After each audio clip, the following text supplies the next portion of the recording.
The Music of Dolphins by Hesse.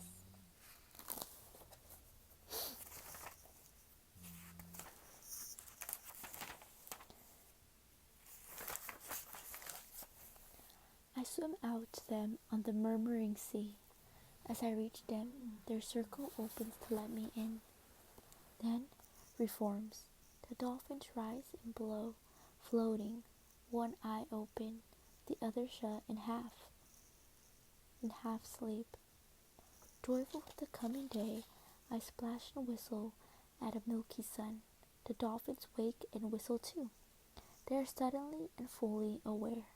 The ocean fills with their sound, flukes slapping, quick calls rising and falling. We slide under and over each other, racing through the morning waves, reading the misty lid of the sea. 3 gulls sit on the soft shoulder of a swell. So quiet, I come with my dolphin cousins up from below and scare the bobbing birds. The gulls rise, screaming mad. We laugh and laugh, bright beats of dolphin noise, while above the birds dip and cry. A cool wind tickles the swell, and one free gull feather floats on the face of the sea. My dolphin cousin grabs it and darts below. Under she goes, then up again, faster, springing into the air. She passes the feather to the next cousin, who takes her turn diving, running, playing with it. Their game spins me in the waves. The small hairs rise on my arms. While we play, the old ones search for something to eat. They flash their blinding sound into a school of silver fish. As my dolphin family swims, mouths open through the thick school, I climb out of the sea, standing on the small beach, the mangrove swamp at my back. I hear sound over the rush and a bizz of the tide, over the whistles and squeaks of my dolphin family feeding, over the splashing and tail slapping. I hear sound pushing at the air. It beats like a giant heart. Airplanes, I see it far off. Pressed against the roof of the sky, it growls a distant warning. I turn away to feed on molten crab, juicy roots, ribbons of salt weeds. The plane comes closer. The sound of it shakes my bones. My skin shivers like an orca is coming. My dolphin mother senses danger. My smooth, beautiful mother, with her wise eyes and her spotted flukes. I hear her. She calls me back to sea. I want to go to her. I am afraid of the plane, but I must find water to drink first and give my mother more time to eat. She does not eat enough because of me. I make my way through the wet and tangled roots of my mangrove, creeping toward the opposite side of the quay. I reach the long rocks where rain gathers in wide deep pools. There is much water today. I cup my hands and drink. The water is cold with the bent of salt where my hands can gather no more. I scoop the water into a shell, and when the shell brings nothing, I suck at what remains with my lips. While I drink, the plane flies close again. No longer is it distant gleaming. It comes too near. It is not like other planes, more like an ugly fish with spinning fins on its back. Something drops from it. I try to hide. The wind from the plane makes my long hair fly. The mangrove pitches and roars. I am pounded by spinning air. The earth shakes and circles of sand rise around me. I sense the frantic whistle of my mother, but the sound is lost in the scream of the plane. And then a man jumps out. He comes after me. I slip deeper into the mangroves, but the man is too big, too fast. I cannot get away. Wild child found on island of Cuba, Miami, Florida, December 5th. I thought she was a mermaid at first, said Lieutenant Junior Grade Monica Stone. Her hair hung down to her feet, and she was covered with seaweed.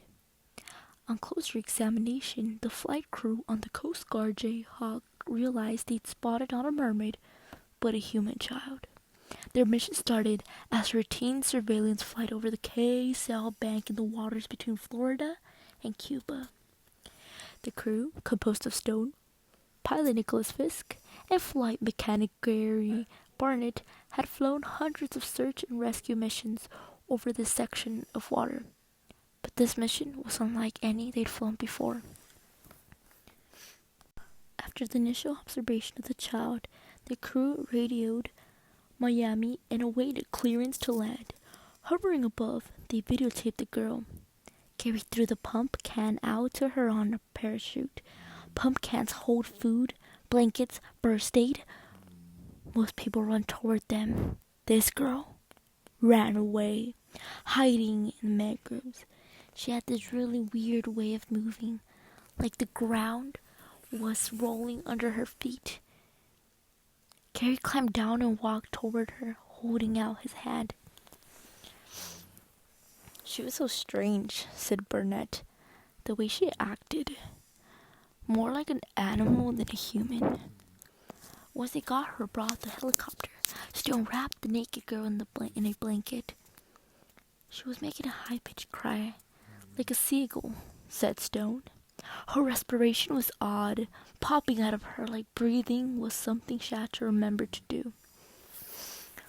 Stone, a communications and public relations specialist, speaks fluent English, Spanish, and French. The child either couldn't or wouldn't respond to efforts to communicate in any language. Her height and body development suggest a girl somewhere between the ages of 11 and 16, said Stone.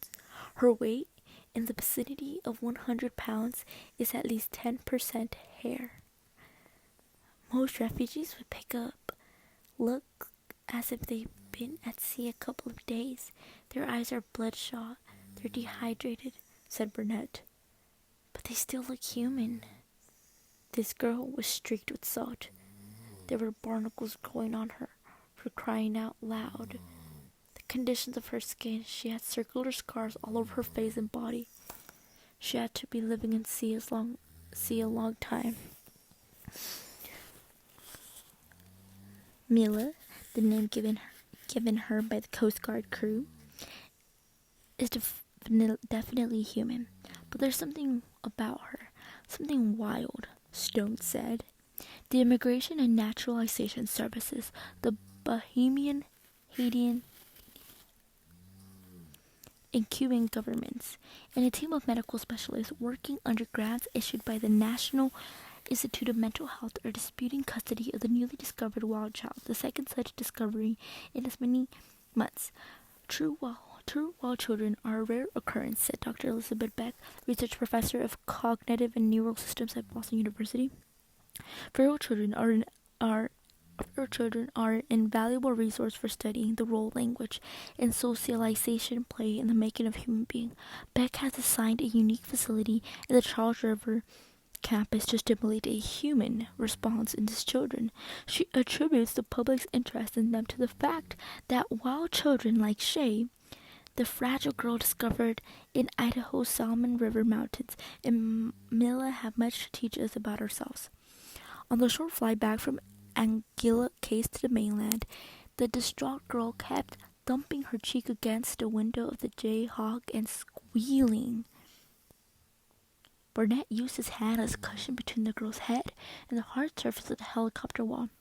Her squeals could be heard over the engine chop, like an animal crying. It was like she was calling to someone down there, Stone said. Stone poured water into a cup and offered it to the girl. She touched the water with the tip of her fingers, then touched her finger to her tongue, said Stone. Slowly, she extended her palms toward me, cupped, sealed, tight. I poured water into her waiting hands and she drank from them. There was just something about her, said Stone. From the moment I laid eyes on her, I wanted to do things for her, give her things. She was visibly exhausted by the time we landed in Miami. But by then, at least she understood we meant her no harm. Right before we delivered her to INS, she leaned forward and studied me with one eye, then slowly turned me. She studied me with the other. It still amazes me every time I think about it, the way she connected with us. I've never felt anything like it. Chapter 1. Dr. Beck says, "Where is the ear?" I show a picture of the ear. Dr. Beck says, "Good, Mila." "Where's the eye?" I show a picture of the eye. Dr. Beck says, "Good, Mila." "Where's the nose?" I show a picture of the hair. Dr. Beck says, "No, Mila. The nose is not the hair, and the nose is not in the hair. The nose is here, in front of the face." Dr. Beck shows a picture of the nose. Dr. Beck says, "Where is the nose, Mila?" I show a picture of the nose. Dr. Beck says, "Good. Good, Mila." I like good. Chapter 2. The helper is Sandy. Sandy says, "I have a present for you, Mila." Sandy says, "This present is to eat. This present is good fish. Do you want to eat this good fish, Mila?" I say no. The fish is not good. The fish is dead. Sandy's not happy. I like Sandy happy. Chapter 3. Dr. Beck says, "What is this?" Dr. Beck shows a picture. The picture talks. It says, "Girl." Dr. Beck says, "What is this, Mila?" I say, "Girl." Dr. Beck says, "Good. Good, Mila. What is this?" Dr. Beck shows a picture. The picture talks. It says, "Boy." Dr. Beck says, "What is this, Mila?" I say, "Boy." Dr. Beck shows a picture. The picture talks. It says, "Dolphin." Dr. Beck says, "What is this, Mila?" I say, "Dolphin." Dolphin! Good, good, dolphin. I like to see the picture of dolphin. Dr. Beck says, "Very good, Mila. Tell me, what are you, a girl or a dolphin?" I show a picture. The picture talks. It says, "Dolphin." I say, "Dolphin." Dr. Beck says, "No, Mila." Dr. Beck shows the mirror. Dr. Beck is in the mirror. A girl is in the mirror. Dr. Beck says, "Okay, Mila, tell me, what are you, a girl or a dolphin?" I look in the mirror. I look at the picture. The picture talks. It says, "Girl." I say, "Girl." Dr. Beck says, "Yes, girl. Good, Mila, you are a girl." Chapter 4. Sandy is here. Sandy says, "Look, Mila, I have a book. It is a fish book." I come to Sandy. Sandy says, "Show me the tail of the fish, Mila." I am showing the fish tail. Sandy says, "Good, Mila. Show me the big rocks." I am showing the big rocks. Sandy says, "Good, Mila. Show me the sea." I say, "Sandy, come." Sandy says, "No, Mila. Show me the sea in the book." I want to show Sandy the good sea. Sandy wants the picture in the book. I know the picture in the book, and I show the picture in the book. I make Sandy happy. I'm going to see another girl. The girl is little. The girl is different, not like Dr. Beck and the others. The girl is different like me. I say my dolphin name to the girl. The girl looks at me. I say my dolphin name again. The girl makes a laugh. Dr. Beck and Sandy and the others like the laugh. Dr. Beck says to the girl, "Shay, this is Mila." Dr. Beck says, "Mila."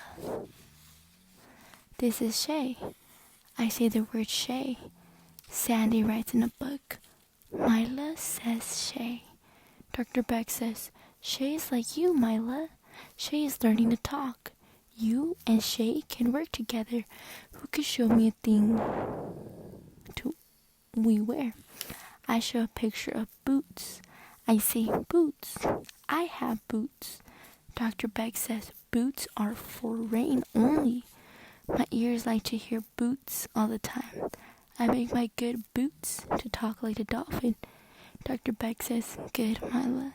Shay is not showing. Shay is not saying." Dr. Beck says, "Who can tell me what you do with the fork?" I show a picture of eating. I say, "Eat." Dr. Beck says, "Good, Mila. Shay is not showing. Shay is not saying." Dr. Beck says, "Who can tell me what you do when you are cold?" I am showing Shay. I am watching Shay. I am walking to Shay. I am showing Shay a gentle hand. Shay is a soft-haired girl. She is a big eyes girl. She is a little girl. I'm looking in the face of Shay. Shay is not showing. Shay is not saying, but I am hearing Shay with no words. In the night, Dr. Beck comes into my room. Dr. Beck sees Sandy sleeping in the chair. Dr. Beck says to Sandy, "Go home. You need to sleep." I say, "Sandy wants to stay." Dr. Beck says, "No, Mila. Sandy wants to go home. We all need to go home sometimes." I say, "I'm not going home." Sandy is watching me. Dr. Beck is watching me. Dr. Beck says, "Soon you will go home, Mila. Soon we will all move to a home together where we will eat and sleep and play." I am happy. I am touching the hand of Dr. Beck.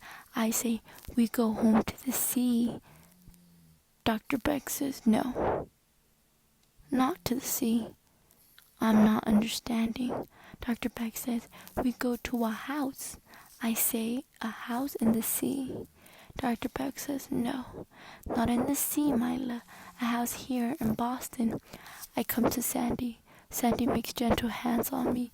I want to go with Sandy and Dr. Beck, but I want to go to the sea. Sandy says, "Let me stay with Mila tonight, Dr. Beck." Dr. Beck says, "Yes, okay, if you want, stay." I say, "Another time we go to the sea."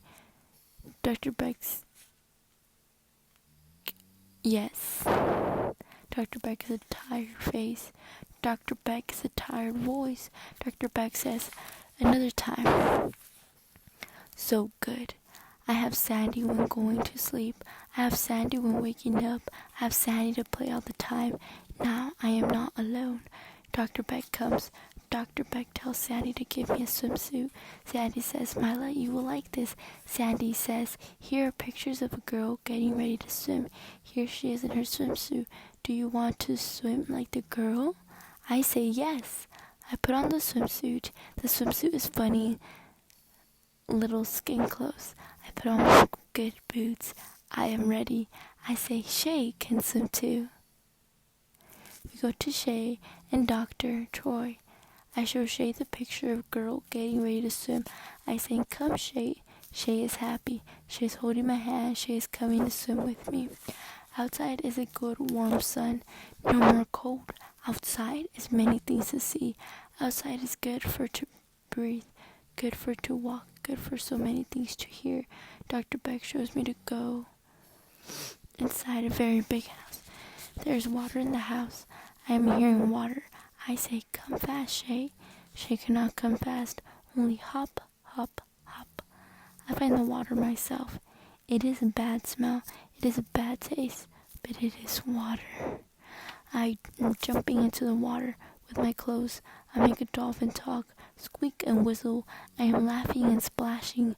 Sound is everywhere, inside me, outside me. Good water sound in the big room. I am moving fast and fast in the water. It makes my eyes to hurt, but I'm so happy to swim. I say, "Come, Shay, come in the water." Shay is putting hands over her ears, but Sandy comes in the water. I am not going around and around. I'm going round and around. So quiet, I come behind Sandy. I make a big splash, and Sandy drinks the water and coughs. I am laughing. The sound is going everywhere in the big room. I am hearing with good water ears every little sound. A boy is coming into the room. He is tall like Dr. Beck. Dr. Beck says, "Hello, Justin." Dr. Beck is not looking at me. She's looking at the boy, Justin. She's not touching the boy, but she is with the boy. The boy is made very pretty. Good arms and legs. Hair is wet sand like Dr. Beck. I come to the sea and splash Dr. Beck and the boy. The boy snaps at me like the angry dolphin. The boy snaps at Dr. Beck. I laugh in some way. The boy goes, I'm splashing water on Sandy. I'm so happy. I say, "Dr. Beck, I can stay here and sleep here in the water room and with Sandy all the time." Dr. Beck says, "No, this is not a place to sleep, Mila. Only to swim. It It is time to go back to the hospital. Come out of the water. I do not want to go.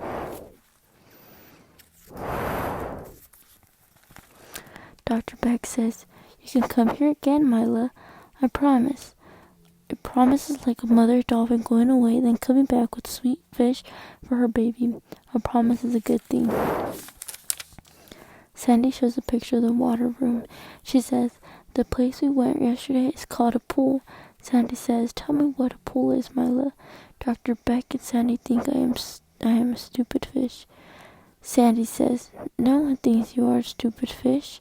This is how humans learn, by using the words again and again. I say, a pool is a bad taste, bad eyes, bad nose place to swim.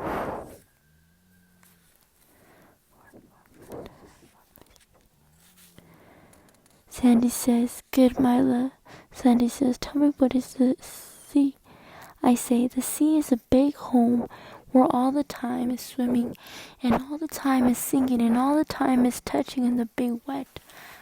Outside my room is standing Dr. Beck and the boy Justin. Justin says, we're Dr. Beck. Justin has anger in his voice. Dr. Beck has anger too. But I'm hearing another sound in Justin and Dr. Beck. Something, not anger. In my room, Dr. Beck brings a machine. Dr. Beck says this is a tape recorder. Dr. Beck touches a button and I hear wails. Wails. Wails, wails, wails. I'm so happy to hear wails. My room is very small. I say, Dr. Beck, where are the whales? Sandy says, there are not any whales, Mila, only their sound. The whale sound is in the tape machine. Whale sound is everywhere in my room. I am singing with the whales. I am talking with the whales. Sandy and Dr. Beck see me sing the whale song, talk, the whale talk. I'm so happy. Justin is looking through the window into the room at me. I say, come in and listen to the whales. Justin shakes his head no. He walks away. Sandy says, my father is this picture father. This word father makes me think of big arms and a good smile. Sandy says, I'll be away for a little time, Mila. I must go to my family. I say, what is family? Sandy says, family is people you love and care for. People who love and care for you. I am thinking, I say, we are family. Sandy says, yes, we are family. But I have another family. My other family has a sick father. I say, does Dr. Beck have another family?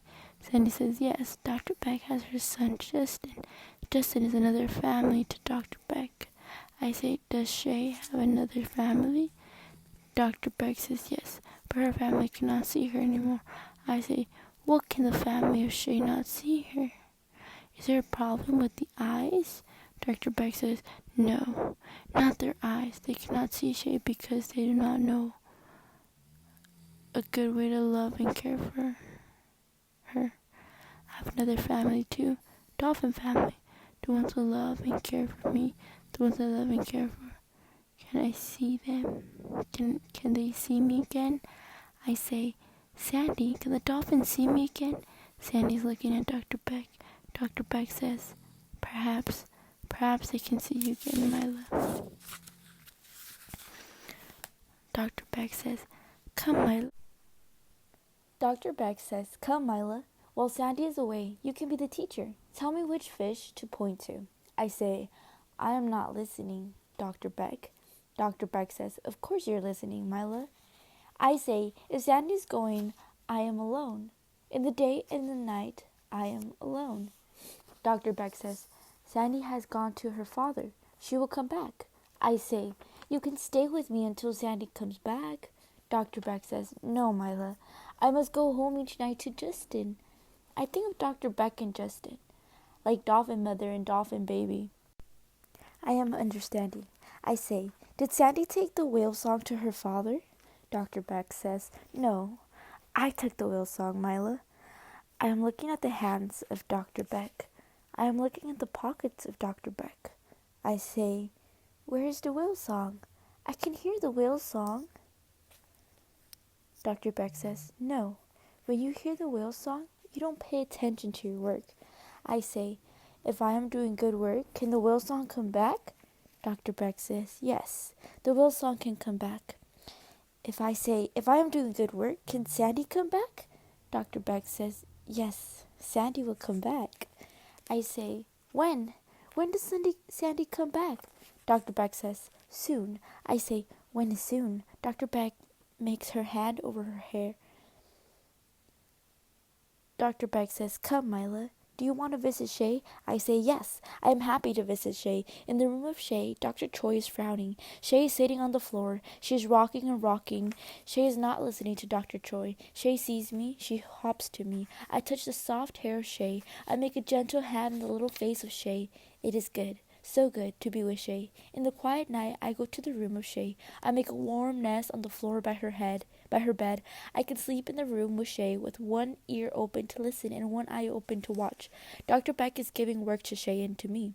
Dr. Beck says, if you are waiting 7 days for Sandy to come back and 5 days are finished, how many more days do you have left to wait? Dr. Beck shows with her fingers. I say 2. I like to play these games. Dr. Beck says, good. Very good, Mila. Dr. Beck says, who can find the swimmer? I can make the computer show a swimmer. Easy. Dr. Beck says, good, Mila. Can you help Shay find the swimmer? Shay looks all the time to me. She's all the time touching me. I am happy, so happy for the touch of Shay. Justin comes. He watches me play the computer. He tells Dr. Beck to get me a better game. Dr. Beck and Justin make the laugh. I come over and make a laugh too, but Justin goes away. Dr. Beck says, today is an important day. Today we move to our new house. You will like the house, Mila. All the doctors will live there with you. We will eat and sleep in the same house. No more doctors going away at the end of the day. I say, is Sandy coming? Dr. Beck says, yes, of course Sandy is coming. She's waiting for us at the house right now. We go in a car to the new house. The sun is hot and good. I am happy to be outside, but I have a worry. I say, Dr. Beck, how can Sandy find the new house? There are many houses. How can Sandy know the house where we are going? Dr. Beck says, don't worry, Mila. I told you, Sandy is there. Listen, let me tell you about the house. You have your own bedroom. Your window looks out over the Charles River. Justin thought you would like that. I will come and get you every morning. We will all eat breakfast together in the big dining room. The house has a classroom for you and Shay to work together all the time. Look, you can see the back of the house from here. That's your window right up there. I'm not listening. I see water. Water! It is not big like the ocean, but is not little like the pool. I am out of the car, running to the water. I go over the road and into the water, swimming and swimming in my clothes, going with the good tide. I dive in the water. The water is not good to see. It is all clouds, but it is much water. I call my dolphin name. I call again and wait. First there is no answer. Then I hear. But what I hear is not dolphin. What I hear is human. Sandy. Sandy is calling me. I swim to the shore fast. I am happy to see Sandy. Sandy is smiling for me, but I feel another thing in Sandy. I say, I'm so good to see you. Why are you sad? Sandy makes a gentle hand on my face. Sandy says, my father died, Mila. I understand to die. I understand from the dolphin days. Sandy and Dr. Beck take me to the new house. The new house is good brown sand outside. Inside, the house has a room with a very big table. The house has a room with many soft chairs. The house has a big room with computers and many games. The house has a room with good little caves filled with food smells. I see a room for Shay to sleep, and Dr. Beck and Sandy and Dr. Troy. Dr. Beck says, this room is for my son, Justin. And this room, Mila, is for you. The room has a little window in the door. She has a little window in her door. No one else has windows in their doors. Dr. Beck says, welcome home, Mila. A man comes. He is from the government. Dr. Beck says the government is made of man and woman who listen and talk about ideas and give money. This man gives the money for us to live in the house. The man from the government watches me play with Dr. Beck. He watches me play with Sandy. He reads what I write on the special computer. He says, can she operate things? He says, can she operate this thing without help? Dr. Beck says, yes, she can. The man of the government is watching me. He says, Mila is making good progress. Making progress is when I talk words. Making progress is when I write on the computer. Making progress is when I wear clothes. Making progress is when I sleep in a bed and eat the dead fish. Shay wears clothes. She sleeps in a bed and eats the dead fish. But Shay does not like the computer. Shay says only little words. One word, then one word. She talks in a little voice, not easy to hear. Dr. Beck asked me to try the computer without help. I can do it. My name is Mila. Mila is the name the others give me. The one who found me. Mila is miracle. Miracle is when something is very, very different, but it happens. Sandy says if I live in the sea for 13 years, I am a miracle. I am Mila. Sandy gives a miracle to me today. The miracle is music. Music is many things to hear, like in the sea. The music is made by a man named Winter. I listen to the music. It is little sounds and little sounds together to make something so big. It is a bird singing and a whale singing and a people singing. It is so many sounds I cannot name. To hear it, it makes a little crying in my eyes. I love the music. I listen and listen. My legs and arms swim in the music. My dolphin boots squeak in the music. Dr. Begg says, "You are dancing, Mila. Dancing is very good." My inside hums, like with Dolphins' questions. I say, "Can we give music to Shay?" Dr. Troy brings Shay into the classroom. I say, "Listen, Shay." I make the music begin. Shay is looking in my eye. I am moving Shay in a circle, but Shay is not hearing the music. Shay is not feeling the music. The music is in her ears. It is in her bones, but Shay cannot feel it. How can Shay not feel the music? Dr. Beck says, "Mila, you need sleep." She says, "You listen to music all night when you should sleep. The others in the house hear the music also. We need sleep." I know Justin hears the music. Sometimes he comes in and sits in the corner of my room and listens with me. His hair is in his face and his skin is creased like the new dolphin just born, and his chin falls down, but the music is inside him. Dr. Beck says if I do not stop playing the music all night, she must take the music to another place where I cannot have it. I remember she took the whale song from me. I hold the tape in my hands. "My music," I tell Dr. Beck. "My music." In the tired eyes of Dr. Beck, I see something danger. Sandy says Mila is learning. Dr. Beck makes a hard face. Sandy says we can give Mila something to hear the music in her ears only. Dr. Beck says perhaps, but she still needs to sleep. I go to the window. Sandy comes to the window with me. Outside, the trees have new colors, and the wind blows a leaf up and up over the water. Sandy asks, "Does it make you sad to see the river, Mila?" I remember a warm sea with many dolphins. I have a hunger to eat the good fish, to swim with the fast dolphins. I cannot forget my dolphin mother, the good strong touch of her. I cannot forget my dolphin cousins. But I love this life too. I love the life with so many things to do with hands and eyes and nose and mouth and ears. We make food in the big kitchen. We wash the dishes. We go to the store in the bank. We write words and draw pictures. We walk and ride and swim and play. Dr. Beck says, "Do you remember a time before the dolphins, Mila?" There is no time before the dolphins. Dr. Beck says, "There is something you need to know. Many years ago, a mother and 2 children were sent from a place called Cuba. They went on a small plane, the mother, a little girl, and a baby boy. The plane was lost at sea. We think the little girl on the plane was you." Dr. Beck says, "If this is true, your real name is Olivia. Your mother is American. Your father is Cuban. The man we think is your father sent you a letter. Would you like me to read it to you?" I stand at the window and listen. "My dear Olivia, there is so much to tell you. I don't know how to begin. I have a new family. We live in a small apartment in Havana. Sadly, I am not free to come to the States to visit you, nor, I'm afraid, are you permitted to come to me. I'm sorry. I must wait to hear from you, from your American doctors and the American and Cuban government about what I am to do next. Until then, I will look forward to the time when I see my little dolphin girl. Yours sincerely, Poppy." Inside, I am shaking. Sandy says, "Mila, if you are this girl, you have a father, you have family." "I don't remember this, Poppy. I know that I know only that family is people you love and care for, people who love and care for you. Who is this man who lives in a plane where he cannot leave, and I cannot come?" Sandy stands so close. I can smell her good smell. It is a smell of salt and sweet fruit. I say, "Sandy is family. Dr. Beck is family. Shay is family. Who is this Poppy? I don't know. I only know I want to stay here with you."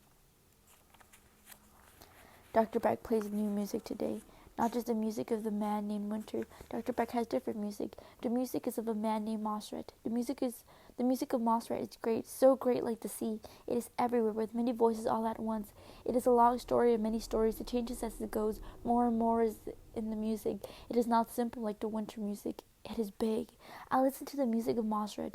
I feel it in every little place inside me, the music of Mosret. I say, "How can anyone make such music? Is it that I can know Mosret and he can show me how he makes his music?" Dr. Beck says Mosret is dead. I am confused. I can hear this music so alive, but Mosret is dead? Dr. Beck says Mosret wrote the music a very long time ago, Mila. A writer writes a book, an artist paints a picture, a person makes a thing, and sometimes if the thing is very special, it is saved. It lasts. It lasts longer than the person who made the thing. It is kept alive by others even after the person who made it is dead. That is what we're doing here, Mila. You and me, we are making something that will last beyond us. What we are doing will not fade like a sunset. It will not wash away like the waves on the sea. I remember the sunset. I remember the waves on the sand. This memory makes a feeling so big inside me. I say, each sunset, each wave is something to see once and never again. Is that not special too? Dr. Beck looks at me and I think I am saying something wrong. I want only to say right things. I want Dr. Beck to be happy. Dr. Beck says, yes, the sunset is important too. Dr. Beck looks at me. I see excitement in her. I feel excitement in her. She says, Mila, would you like to learn music of Montserrat? Is it just another language? Like the language of English? Sandy is watching Dr. Beck. Dr. Beck says, we can teach the language of music, Mila. I take the hand of Dr. Beck. I like the learning language very much. I want to learn everything Dr. Beck wants to show me. Dr. Beck says, sometimes human language and music language come together to make a song. I know songs. I sing for Dr. Beck and Sandy a little song from the winter tape. Dr. Beck says, who taught you to sing like that, Mila? I say, I teach me. The little song is so good in my ear, I listen again and again until I know it. My singing makes Dr. Beck happy. Sandy is happy too. They are happy in different ways. They want to hear the song again and I sing for them. Then they teach me a song, a lullaby. A lullaby is a song for the baby to hear when it goes to sleep. The lullaby they teach me is about a baby all alone in a meadow. It makes me sad. The baby is all alone. But the song is very pretty. I sing with Sandy and Dr. Beck. When all three we sing together, I feel good. When I go to the sea, I will take this music with me. The dolphin can like human music, I think. Dr. Beck brings a present. It is hiding inside pretty paper. I take the paper off. Inside is an instrument for making music. Dr. Beck calls it a recorder, but it is different from the recorder that plays the tapes. Sandy has a tight voice. She asks if I am learning too much at once. Sandy says maybe I can learn the music language after I learn better the English language. But Dr. Beck says I need good work with my hands. Dr. Beck says this is a right time to give different language. Dr. Beck shows me how to take a recorder in my hand. She shows me where to blow. I blow the recorder. I make a sound. E, E, E. A bad sound comes like angry birds. Dr. Beck says no, not to worry. She says Dr. Peach could help me to learn. The recorder is so pretty, like the sea when it is white with foam.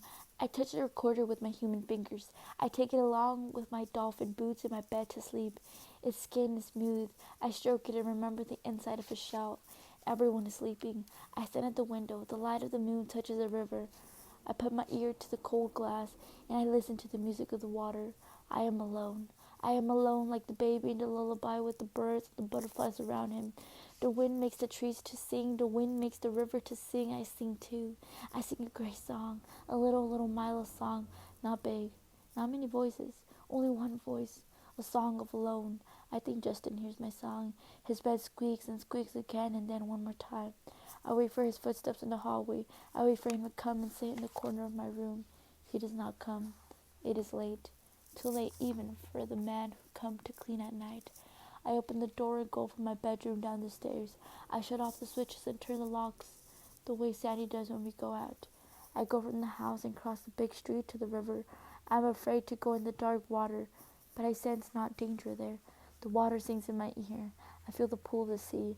I swim a long time. I swim very far. The cold water empties the strength from my bones. Again and again I make my dolphin name in my nose, but there is no answer. I cannot find the warm sea where the dolphins wade. It is too far and I am too alone. It is hard to swim back. So hard I'm tired. I am very sick. My breathing is not good. I am taken to a hospital, all white, all the people in white. They give me medicine. I sleep and sleep. They make something to help me breathe. In my head, I hear music. It is a soft and good, like a mother singing. She is singing a lullaby. Her voice is high and sweet. I am searching for her. I climb out of the sea. Sand sticks to my leg. There's no mother there. I am lost.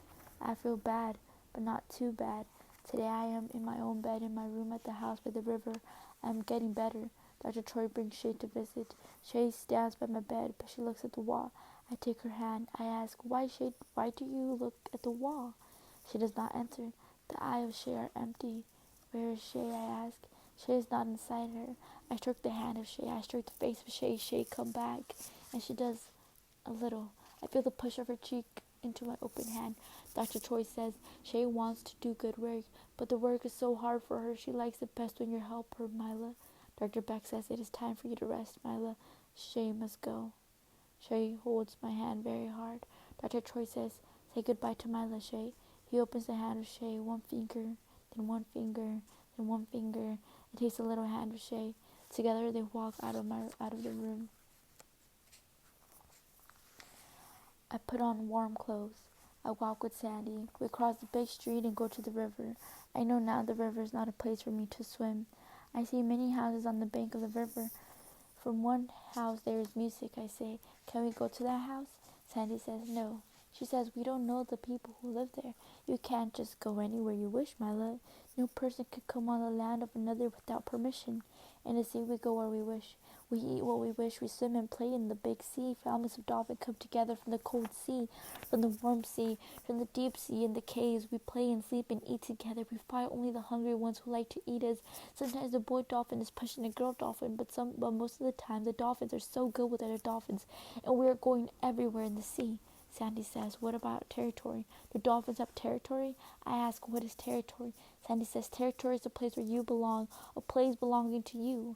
I think she means the place we like to go best, but we are not told we can go only there. We go there because we like to go there. No other reason. We share the good places with all who come. I feel sad for humans. Humans go only where it is permission. In the sea there are no locks or switches, no doors or walls. Sometimes there are nets. Nets are death to dolphins. Nets are like walls in the sea. Sandy is my friend. She is worried. I say not to worry.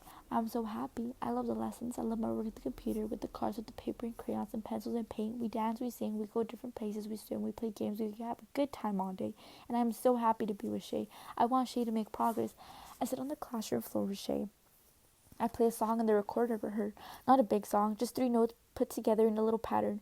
I play it over and over. I play it soft for Shay. I play it loud for Shay. I put the recorder on the cheek of Shay and play very, very gentle. I hold the notes and I can feel them rubbing against each other inside the recorder and inside me. Listen, Shay, I say, and I face her with my recorder. I play so that the hair on the head of Shay lifts and falls with each note, so softly like the wings of a ray flying through the slow green water. I feel the music inside me.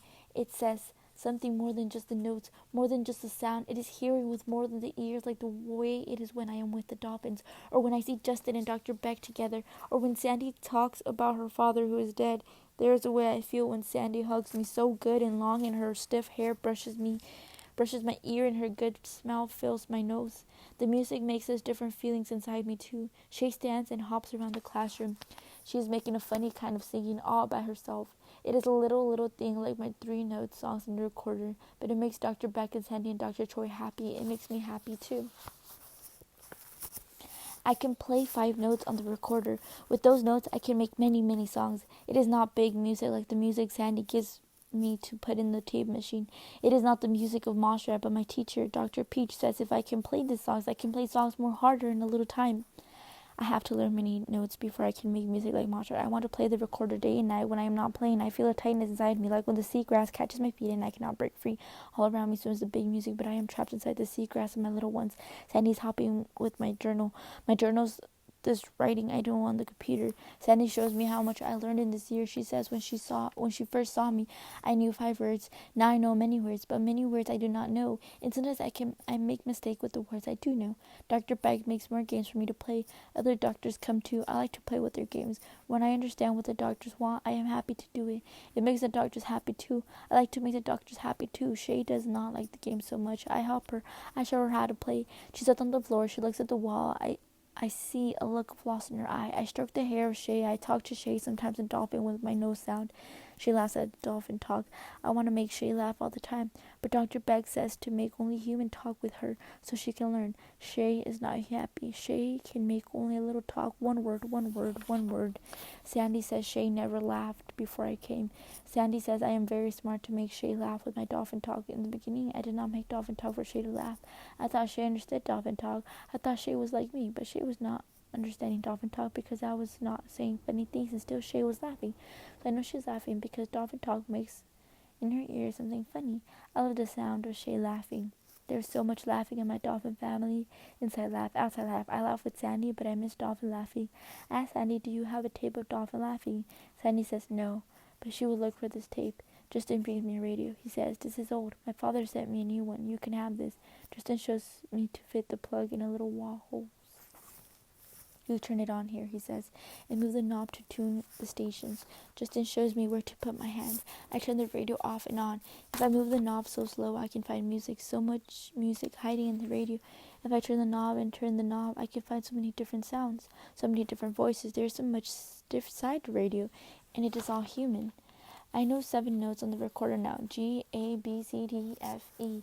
I play so many songs, they go up a little, down a little, like small waves on a calm day. It makes me happy to play the songs again and again. Dr. Beck and the other doctors made the game hard for me. They say I learn fast. They say I can catch up with the others my age before too long. Good. I want to catch up. I want to be with others. I chase Shay around the outside the way I chase my dolphin cousins, but Shay stands in one place and I catch her too easy. Shay drops to the ground. She does not like when I move fast. I throw Shay a ball very gently. She does not put her hand out to catch it. I put the ball in her hand. She drops it. She has 2 good hands. My dolphin family, they would like to leave. They would like to have the hands of Shay. Shay uses her hands to eat, only to eat. I love to use my hands to play the games, to make the music on the recorder, to make the machine with the tapes play, to bring the music from the radio, to make the computer say the words I am thinking. I like every little thing I am learning with my fingers and my toes. Sandy has a bag in her hand. In the bag she has many books. I like books, but you cannot read them in the water. Yesterday I took one book with me in the bath, and the book looked very bad after. I am learning. Some things can go in the water like my dolphin boots, but other things like books are not so good when they get wet. Sandy says, remember, Mila, don't go swimming with these. Sandy thinks I need help to remember, but I remember many things. Sometimes I even remember a little before the dolphin time. I remember sitting on the knees of a woman. I remember a game of writing her knees. I am drawing for Sandy a picture of writing the knees. I ask, does Shay remember the time before Dr. Troy and Dr. Beck? Sandy says it is hard to know. The mother of Shay did not talk to her. She kept Shay in a little room all day, all night. For Shay, it was always dark. I miss the bright light of the ocean, the good bright light of dolphin time. I am too sad to think of Shay always in the dark. And in the sea, a dolphin mother always is making certain her baby is good. A dolphin aunt is always near to help. The baby has food to eat. Sometimes the thick, fishy milk from the dolphin mother, sometimes the sweet fish fresh from the sea. The baby is protected when a shark comes. Where is the good mother to protect Shay? Dr. Beck says not all humans are good. She says even good humans are not good all the time, Mila, but most humans want to be good. Dr. Beck asks, are all dolphins good? I do not know how to answer this. I ask Dr. Beck, tell me what it means to be good. My question makes Dr. Beck tired. I see it in her head. I see it when she moves. Dr. Beck says, good is honest, good is fair, good is doing what is right. I think dolphins are good. Not all of the time, but most of the time. Maybe dolphins are not so different from humans. Dr. Beck is happy today. She says, Mila, your journal is very beautiful, very important. She says my writing is good science. Dr. Beck asked me to write about my time in the sea. She wants to know dolphin life. She wants to learn dolphin talk. She says to know these things will be a most important learning for people. I look at Dr. Beck. For one moment, she makes me think of the orca, who is so big and strong and beautiful and so dangerous when he is hungry. I think for one moment that Dr. Beck is hungry to eat me. Then I think Dr. Beck is not an orca.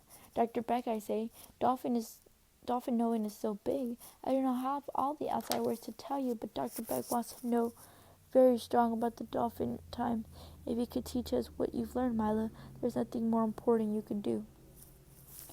I come from the sea. I come from the deep tuns, from the ringing bubbles, from the clinking claws and rolling tides. I come from the many winds of the sea, from the place between sky and deep where the gulls cry and the waves shift under the bright eye of the sun.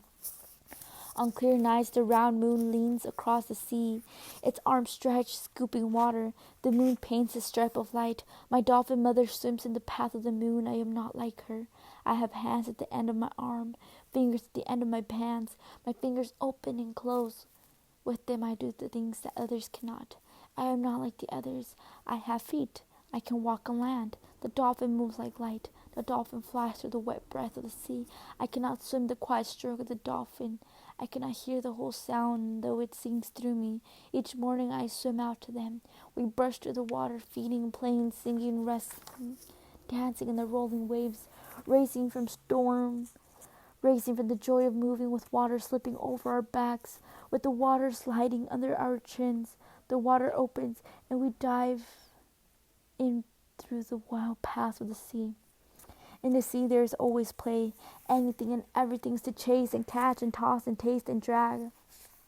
There are near crashes and laughter, dolphin laughter, sparkling like 1,000 drops of sunlight. My dolphin cousin play with me gently. I am so little beside them. They know me inside and out. I lick my lips as they send their humming through me.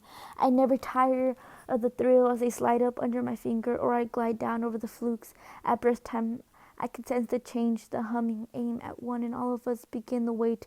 It is exciting, the waiting before a calf is born, the squeaks, the creaks and clickings, the chirps and whistles.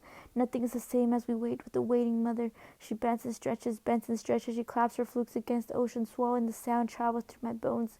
We wait for a new life to slip, tail first, into the big sea. I watch the others, seeing, hearing, feeling what they feel. My dolphin mother touches me. One stroke of her flippers telling me when it is time.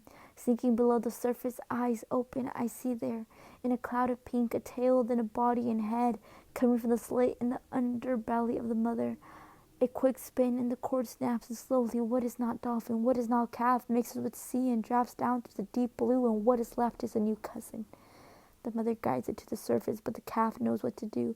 And breaking through the air, take a first gasp to the top of its head. The calf is wrinkled from being folded inside its mother. Its tail curls like an underwater weed, opening slowly with a gentle tug of the tide. The calf bumps against its mother, searching. The mother studies her calf, stroking it.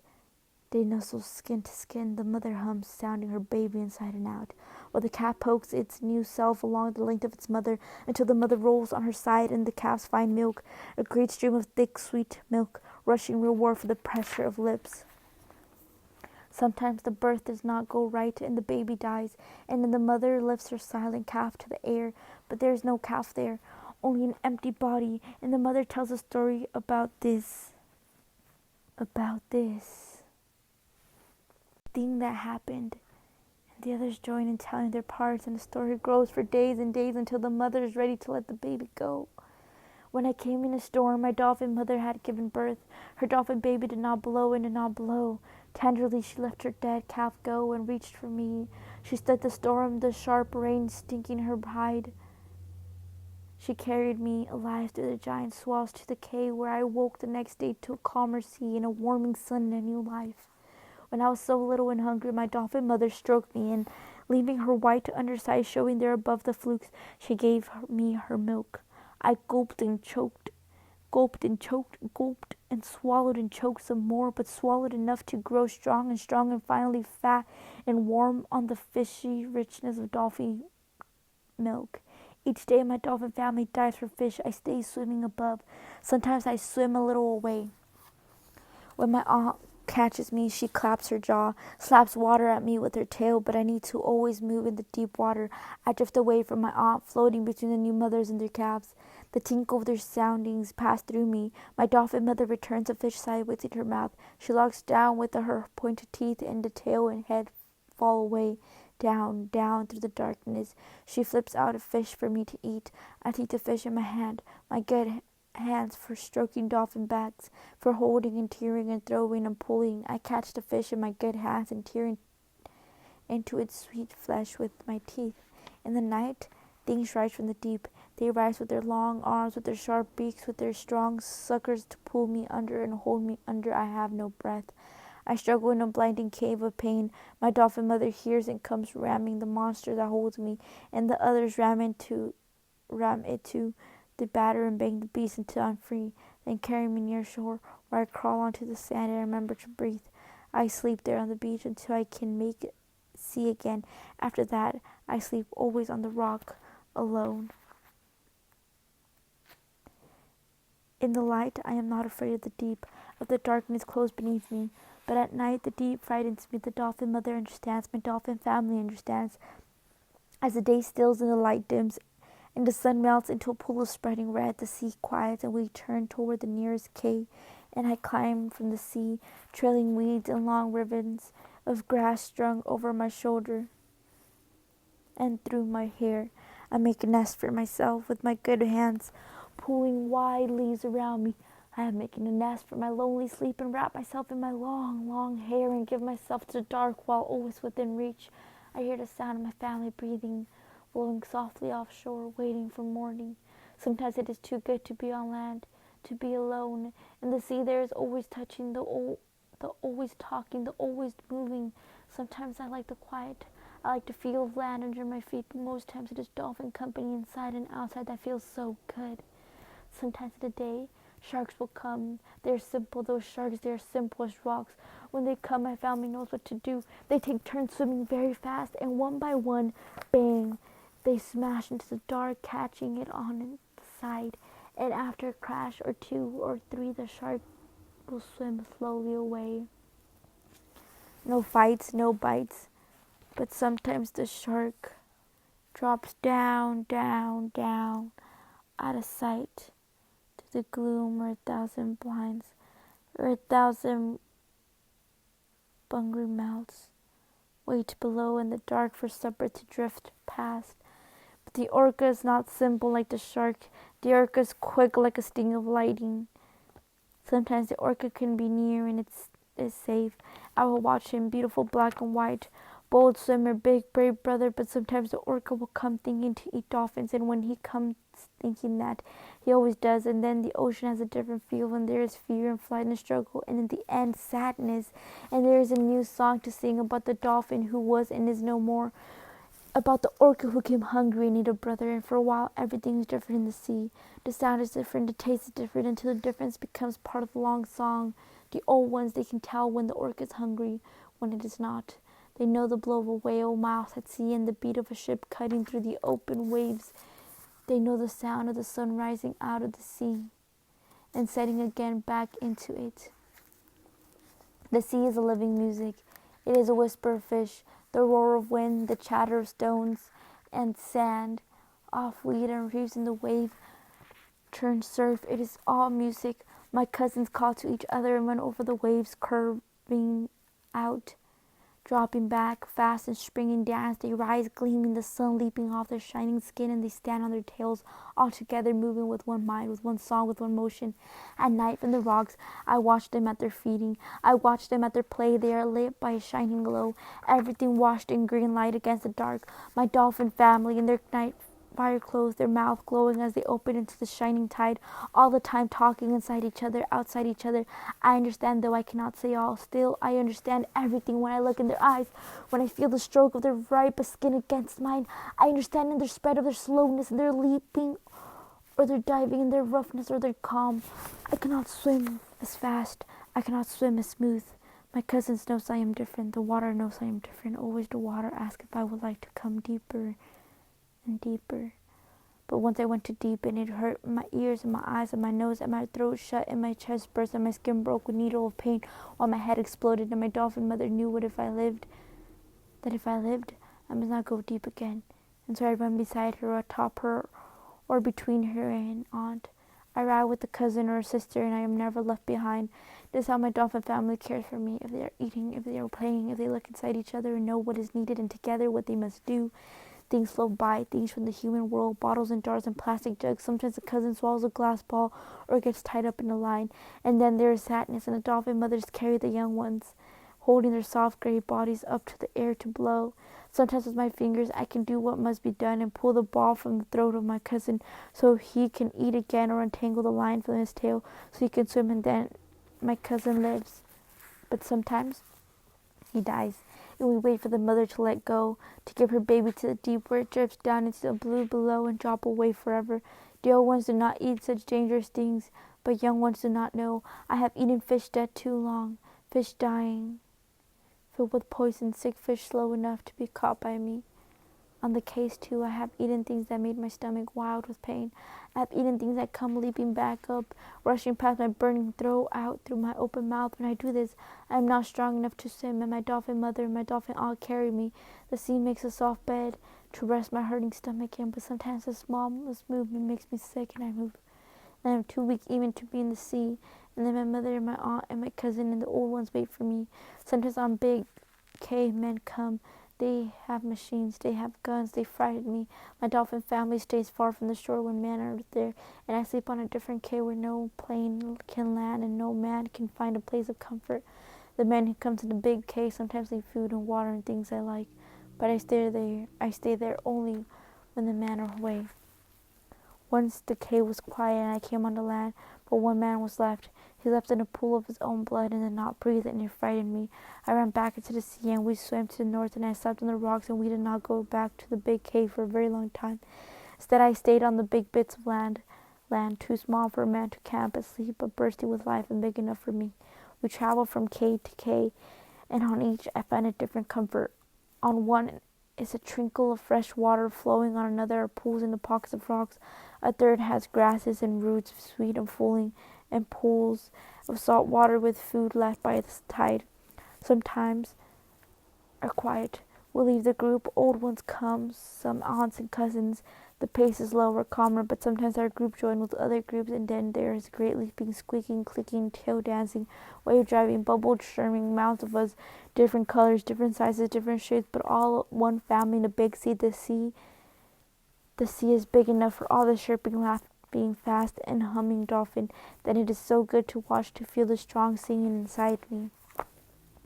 When the dolphin groups gather their stories, there is joy. We jump the waves and race and chase the darting fish, and sometimes the boys fight or chase a girl, and then the sea churns, and inside my stomach twists like a tight net, biting into the tender parts of me. But the next day all is good again, and the dolphins are friends, and if that cannot be, then the angry ones go and the rest play on.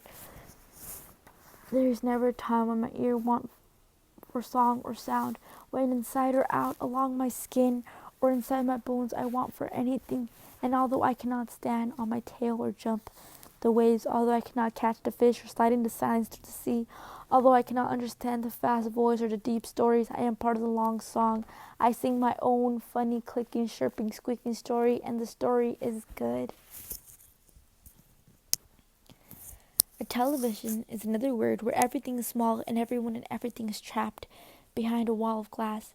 The people of the television world cannot come in the world with us. They live behind a wall you can see through, like the glass in my door.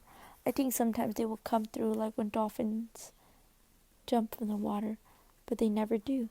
Maybe it is dangerous for them to come into our world because they are so small. The people in the television have music all around them. I like the music. The music helps them to live behind the wall, but maybe they do not always hear the music. They are like shade. The music is in their ear, but it does not touch them. I feel sad that they cannot get out, that they cannot escape. The television has fast words, very fast, faster than radio. I have trouble to understand everything I see and hear. In that television, I see a girl with long, long hair. She is not wearing clothes. She is on a beach. I am interested to see a girl on the beach. I watch. Then she's not on the beach. She's in a new place, wrapped in a blanket. A hand offers the girl a drink. The girl sees the water in a cup, but she's not certain what to do. First her fingers dip in the water. Then the finger goes to her mouth. The girl decides the water is good to drink, and she makes a cup with her hands. She does not know to drink from the paper cup. She drinks water poured from the cup into her hand. The girl is very short. Her ears are very big. Then I see Dr. Peck and Sadie inside the television. There with the little big ear girl. They are trapped in the television with her. I run to the television to help Sandy and Dr. Beck get out. I beat the television with my shoulder. I cannot make the wall to come down. I take my chair. I throw my chair at the television. Lights flash everywhere. I jump away. Little lights snapping and popping, and the lights are gone. But Dr. Beck and Sandy are gone too. I run everywhere in the big house asking help. Help! A door opens. Dr. Beck is in there, and she is big again. She's in a room next to the television room. She is there with the other doctors. They sit in a room I could never see before. I run my hands over Dr. Beck, so happy she's free, that she is safe. I stroke her arms and her face and her hair. Where is Sandy? Dr. Beck says, Sandy's right here. I see Sandy. She's big again, too. She sits apart from the others. Her back is turned to me. Sandy's crying. I know how the inside feels when she's crying. I run to Sandy, and I'm so happy she's not trapped in the world of television anymore. Dr. Choi says she does not recognize herself. They look at me like I'm stupid, like a shark. Why do they look at me this way? I do not sleep. I watch out the window. I think about what Dr. Choi said. She did not recognize herself. I know he talked about me. I remember the girl on the television. I remember each plane she went. It is like remembering the notes of a song. I cannot forget that big-eared girl, the girl with Sandy and Dr. Beck. I look at my reflection in the mirror. There's a thin, brown skin, short hair. Dr. Choi said she did not recognize herself. He must be wrong. I was not on the television. I cannot be in that little life behind the glass and the big life all at the same time. Unless the life behind the glass is remembering. Can they reach inside me and take a remembering? When I first came here, Dr. Beck put many wires on my head and told me to sleep. Did she take my remembering then? I am so confused. The girl behind the glass, the girl with long hair, the place where she stood made me think of the rocks where I drank the fresh water, the cave where I ate from the tide pools. I think about the girl naked, her hair so long and black, her skin gray and white with streaks of salt, and her little circle of stars. I look in the mirror again. There are the big ears, the big ears. There are the little scars. Dr. Choi says she did not recognize herself. The girl was me, Mila. I am afraid. I saw the girl with no clothes. I thought, this is a bad girl. She has no clothes. I saw her long, wild hair. I thought, this girl is ugly with her long, wild hair. I saw the girl with her eyes showing white. I thought, this girl has fear. I thought, I am happy not to be that girl. But I am that girl. That is what Dr. Choi meant. The remembering of my capture is taken out of my head and put behind the glass of the television. If they have that, do they have all my other rememberings too? But how could they take my remembering when I still have them? My head feels like it is caught in the claw of a crab. I need to know. I need someone to help me understand. Shay cannot help. Who can help me? There is a man who works in the house to make it clean. He has the face of lines. There are long, thin eels under the skin of his hands. They move as he works. The man comes up the steps at night when we are to sleep. He cleans the classroom and the office. He washes the bathroom and the floors and walls. His sound is so different from the others in the house. I like to watch him. The man is quiet like the little diggers that tunnel into the sea. So quiet. The man does not look through my window. He looks at the floor when he cleans in front of my room, only the floor. Why does the man not look at me? In the quiet night, he carries his mop past my room, and the handle hits my door. I am making a little song on my recorder. The mop sounds like knocking. I put my recorder down. I think maybe the man wants to play with me. I want to play all the time, but Dr. Beck and Sandy and Shay and all the others, they are all sleeping at night in the room. This man has with him water. He uses it to make all the floor shining like the wet skin of my dolphin mother. When I come to the door, the man looks up for only a moment. His head is down, his shoulder down, but he lifts his eyes to me. There is something in the eye that hurts inside me. He turns away from my door and suddenly he is falling over his bucket, making a spill on the floor. He makes a sound like a dolphin in trouble. I try to open the door to go to the man to help him. The door will not open. I am trapped inside the glass of the door. It is a television. I cannot come out. I beat my hands on the glass. I beat my hand on the locked door. I beat my hands until my blood comes. I beat against the glass, against the wall, against the window. Justin, come. He yells through the door at me to stop. I look at my hands that held the fin of my dolphin mother. My hands bleed. Dr. Beck comes and opens the door. She looks at me. She says, what were you thinking? I don't know. I don't know what I was thinking, but I am alone. I am trapped in the net of the room, the net of humans. I think maybe I'm drowning in the net of humans. I sit in my room. Dr. Beck examines my hands. She says words. She puts 1,000 words on me. The man who makes the floor clean has fear of me. Do they all have fear of me? They lock me in a room and do not let me free. In my dolphin family, I was free. Now I have a locked door. I do not understand why they locked me in. I am not like the orca who goes after the dolphin, who runs the dolphin down and eats the dolphin. I am not like the net to trap the dolphin and hold the dolphin down so she cannot breathe. I am happy to play. I am happy to swim in the little pool. I am happy to talk, to make their music. I do not know why they locked me in. I try to learn the language of humans. I try to think the way of humans. Each day I have more words to say in my thoughts, but I do not have enough words for what I feel now. Sandy stands at the edge of my room. She does not look at me. She looks at Dr. Beck. She looks at Dr. Beck a long time with no words. I think of the sea in my other life. I remember my body sliding through the slick of the sea, riding between the silk body of my mother and the silk body of my aunt. I think of playing with my dolphin cousins of the sea, singing and singing. I want to go there. I need to go there. Please let me go there. Dr. Beck looks away. Sandy says, what have we done? Sandy comes to my room. She touches the bandages of my hand. She's all sadness in her eyes, in her walk. Why do you keep me in a locked room? Sandy says, your room has been locked for a long time. Since the night you went swimming in the Charles River. Mila, I did not know this. I did not know. I tell her I will not go in the river again. I promise. Please unlock my door. Sandy says, we can't. I ask why. Why do you have to lock me in? Sandy says, when the government learned about your swim in the Charles, they were very angry with Dr. Beck. They wanted to know how she could let you get out. The government told Dr. Beck to keep you locked in or you would be given to someone else. I ask, why does the government talk this way about me? Sandy says, they think they own you, Mila. Sandy says, remember when we walked along the Charles and you heard music and wanted to go in the house and we talked about territory and property? Mila, you are government property. No, I am Mila. Sandy says, the government doesn't think of you as Mila. It thinks of you as investment. It is paying your way, Mila. It wants to be sure no harm to you, no one hurts you, that you are protected. Why is the government afraid harm will come to me? Does one human hurt the other? Sandy says, when people don't understand a thing, it frightens them. There are some people so interested in you, they would take you away from us. There are other people who are just plain frightened of you, people who don't know. The man who cleaned the floor, Mr. Arredondo, and people outside in the big world, they do not understand a girl who lived with dolphins. You are different, Mila. You look different. You sound different, but it isn't just the way you talk or walk. It isn't just the way you look. Your thinking is different, Mila. You think like a dolphin. Sandy says, humans see things only the human way. We look at a dolphin and we think it does not look human. It does not talk human. It does not act human. It must not be as good as human. Humans think they are the best, that they know the only right way. I am confused.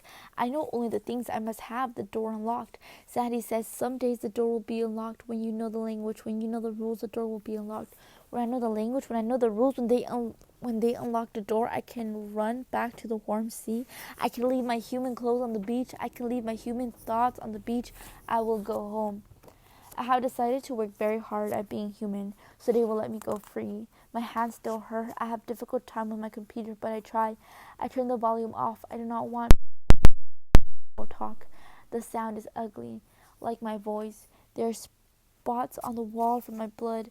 I cannot play the recorder with my hands wrapped. I am sorry I did this to my hands. Hands are gifts. I want to play the recorder. I can hear the music in my head. If I do not listen to Dr. Beck and Sandy and the others, I can hear the music. It is simple music. 5 notes, 7 notes. I want to make this little music. I try to use my fingers, but when I move them, the blood starts again, and so I wait for my hands to heal. Dr. Beck is so happy to see me come to class. This morning, she says, Mila, would you like to play a new game? I play her games. I make progress. When I make progress, she is happy. She can give me a good report to the government, and I can be free. When I know enough human, then I can return to the warm ocean, to my dolphin home.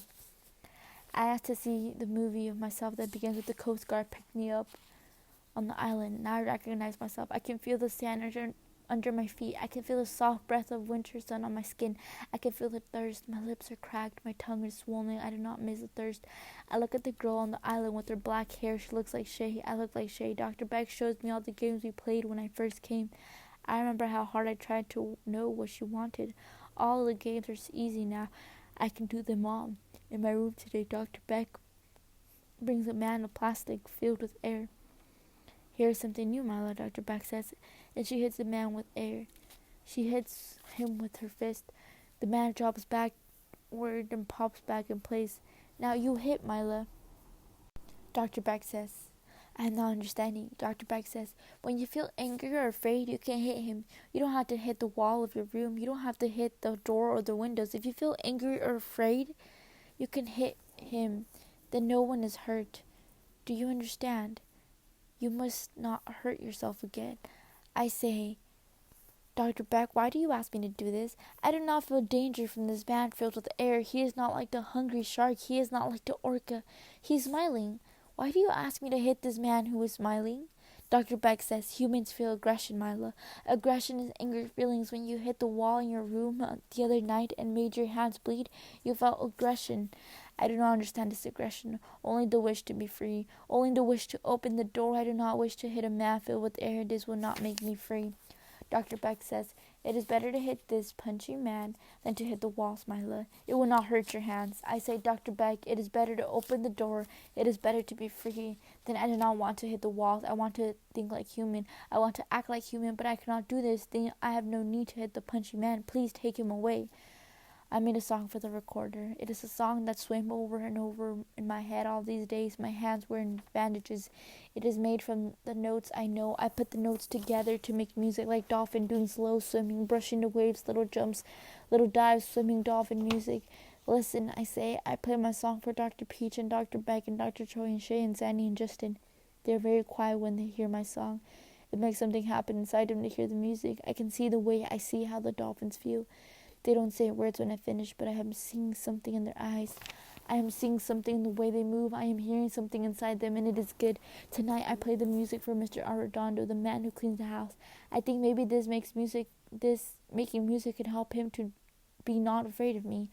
I come to my door with my recorder and play for him. Drops of wet forms on his lip, and I taste something through the door, something not good.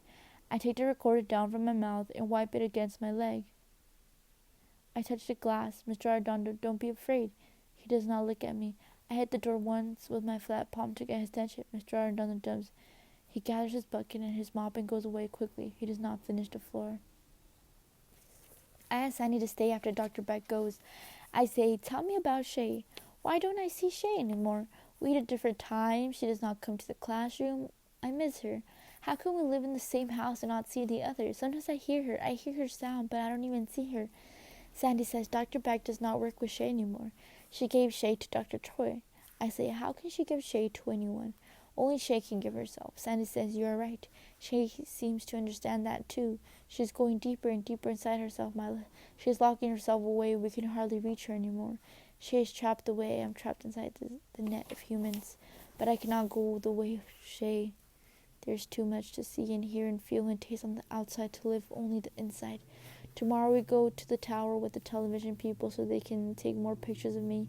I know now, the television is not another world. It is only moving pictures. People are curious. They are curious to see many things. They are curious to see a dolphin grow. I understand curious. Dolphins are curious. When a boat comes making its loud sounds in the sea, dolphins come. The dolphins' cousins want to see the human, want to play to swim with the boat. Sandy says, the more people know of you, the less fear they will have. But what do people know of me? Only pictures of television, only words I am. A thing to look at, to play with, not a thing to touch and care for. Justin comes to see me. He makes me happy. When I am with him, it is like being with a dolphin cousin or a dolphin brother. I like him very much. He makes his hair go back with his hand, like Dr. Beck, and watches me. He makes a soft sound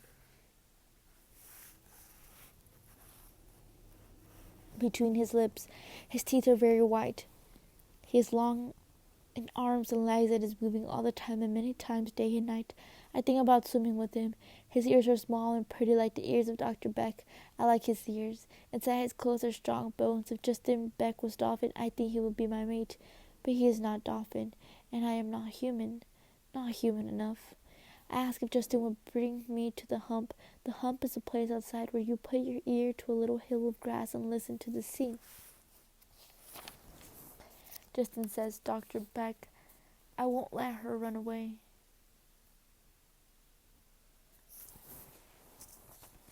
The world is busy outside. Across the noisy road, the wind makes the river into 1,000 ripples. New leaves so green are on the trees, the light grows stronger. Justin sits with me on the grass, but not so close. Justin does not like to be so close, not to me, not to Dr. Beck. In that way, he is so different from the dolphin. Justin says, what was it like, Mila, living in the sea? His voice is soft and rumbling like the deep earth moving. I say, I can give a long answer. It is like a many hundred things. I can ask you what it is like living on the land. You can talk and talk all day. You can talk many days about all the things there are and not say it all. Do you understand? Justin says, yes. I say, some days rain comes, some day wind comes, some day there is no drink, some days no food, but always the dolphins are together. Justin says, all those years, how did you do it? I watch a boy and a girl walking, hands touching, shoulders touching, so good, so close. I look at Justin with the little ears, with the white teeth, beautiful human boy. I say, I did what the dolphin did. I went where the dolphin went. It was not hard. I did not know any other thing to do. Justin runs his hand over the grass. You must hate this, being inside all the time. My mother telling you what to do. She thinks you can teach her to talk with dolphins. That's all I ever hear about these days. I feel many signals from Justin Beck.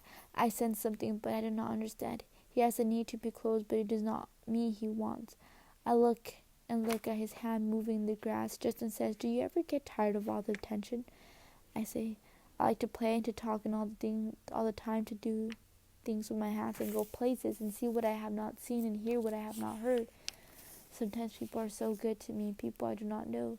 They give me things when they see me. They send me things. Justin says, I don't know how you do it. I can't imagine what it would be like to live on land with your family one day and then be a part of a dolphin pod the next, and then all of this. Do you remember any of the past, the plane crash or your mother? My heart goes very loud inside me. I cannot make words.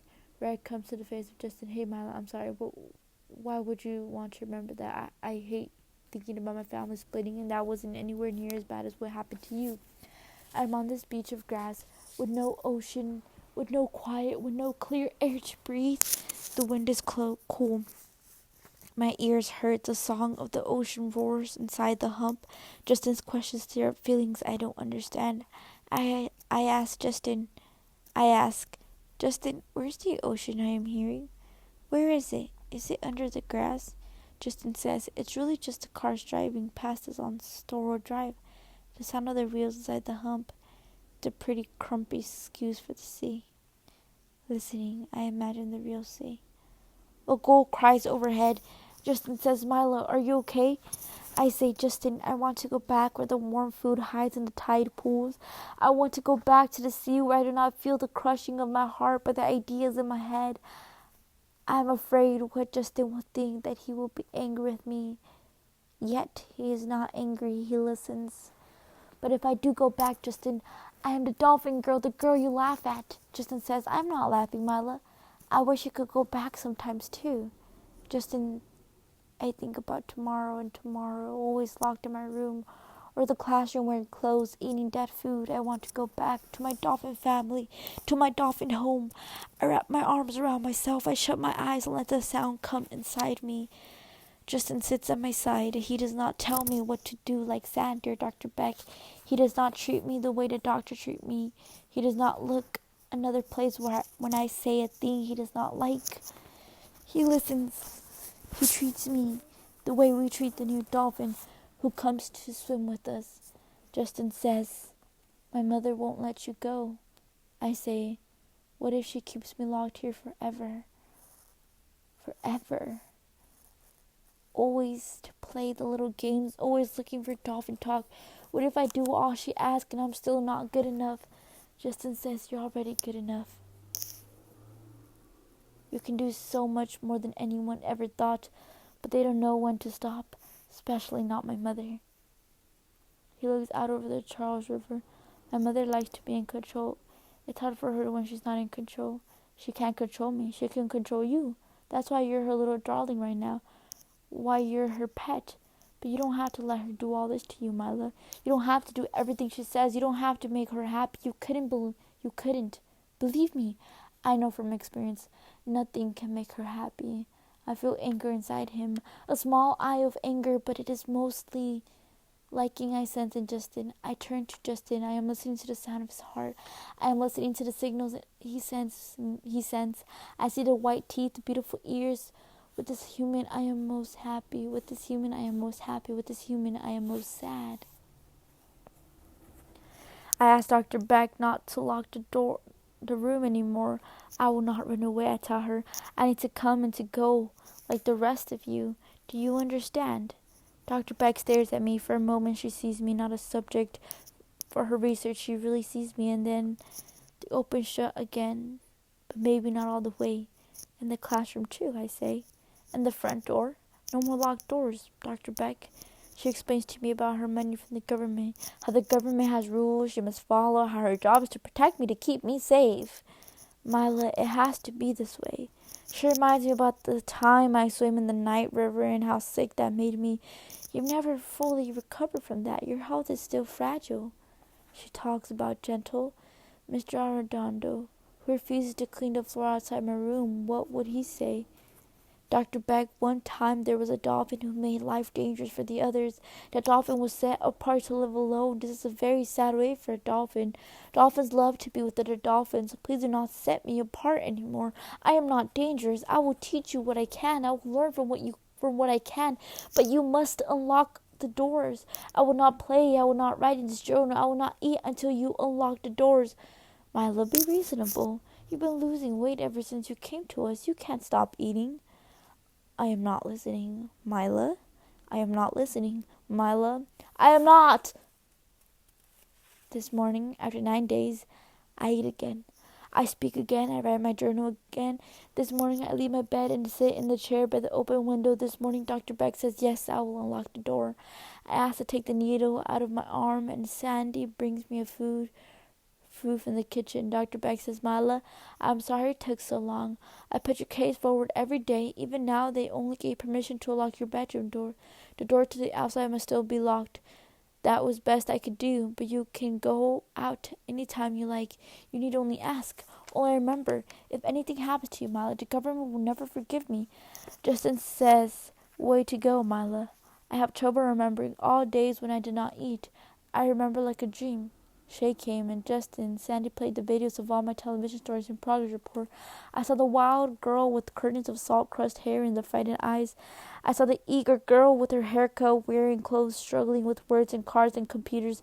I saw the girl who sat at a desk, drew pictures, played three notes on the recorder. The girl who looked almost human, acted almost human. Mr. Arredondo is not afraid of me anymore. He looked through the window at my door each night. And last night he came inside my room, standing opposite Dr. Beck. He came all the way into my room and stared down at me where they had me tied to the bed so I wouldn't rip out the feeding tube. He stared at me a long time. In another language he spoke. Dr. Beck helped me to write his words on the computer. Tienes una fiebre alta. Her fever is so high. Her cheeks are too flame, he said. Dr. Beck nodded, checking the feeding tube. Mr. Arredondo said, Mila, Dr. Beck needs you to eat. She needs you to take care of your medications, child. ¿Me entiendes? Do you understand? His word, his voice made me think of another time, another place. I remember an old man who carried me on his shoulder and told me the stories of Africa. A good man who smelled like the earth. Abuelo? I whispered. Mr. Arredondo's hand shook as he touched the top of my head. He had no more fear, only sadness, great sadness, as he stared down at me. Dr. Beck's mouth opened. What did you say, Mila? I looked at the old man with his lined face and his kind eyes. Abuelo, I said. Grandfather. I am very weak, sitting in this chair, too weak to leave the room that is no longer locked. I can change my computer from Spanish to English, English to Spanish. I call up the picture of grandfather and remember my own abuelo. Dr. Beck, I think she begins to understand my smile is my own. It is something I give freely because I want to give it. I am someone. The girl they call Mila behind the smile, I think they begin to see. I think they begin to see me. Several of the doctors on the team have gone away. The two-way mirror is closed now behind curtains. But Dr. Beck is still so determined to learn dolphin talk. It is all she talks about now. I will try to teach her what I know, but it could not be done with human language. I am thinking maybe it can be done with music. Mr. Arredondo came to visit again today. He brought me a little cake. I do not like the taste of sweets, but I know if someone gives a gift, it makes them sad if you do not want it. I remember so long ago when Sandy brought me the dead fish. I took the cake Mr. Arredondo made himself, and I ate it, sharing with the others. Mr. Arredondo was so quiet. I reached up and touched the blue marks on his arm. They make a picture of an anchor in the sea. Tattoo, Mr. Arredondo says. His teeth are not white like the teeth of Justin, but his smile is good. There is a piece of silver inside his mouth like the sun catching a lip of water. He does not pull away when I touch the tattoo. Are you born with this? I ask. Mr. Arredondo laughs. It is a laugh of jello teeth. yellow teeth. I see gray hairs inside the nose. I had this done to me, he said. I traced the outline with my fingers, shut my eyes, and listened. Mr. Ardondo's mind is as big as the ocean, as full of stories as the ocean is full of fish. I like the feel of Mr. Ardondo's mind. It is not so tight as Dr. Beck. It is mostly open and full of light. I smile at him. He smiles back. I am different from the other human beings, but they are different from one another. I sense their differences. The human who is Sandy, the human who is Dr. Beck, the human who is Mr. Arredondo. It is like the dolphin. The dolphins are different from one another, but the dolphins swim together, play together, live together. Most important to dolphins is to be together. I look at Justin. I have so much to learn about humans. Human anger, human fear. These things get in the way for humans to feel good. Anger is a sad thing to have. It makes a human alone. I look at Justin. I think about the clean animal smell of him. When I think of Justin, I think maybe it is not so important to return to my dolphin family, that I can stay with humans always, but Justin cannot be my mate. He is not wanting a dolphin girl, not human. No human is wanting a dolphin girl. Dr. Peach brings me music.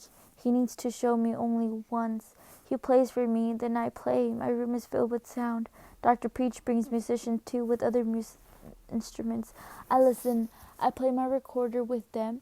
I no longer need to read the music like letters and words and sentences on a page. I speak it. I put the notes together into patterns. Dr. Beck says my room is not a good place to make music. She asked people to come and make quiet room in the house for me to play. The sound of my music upsets Shay.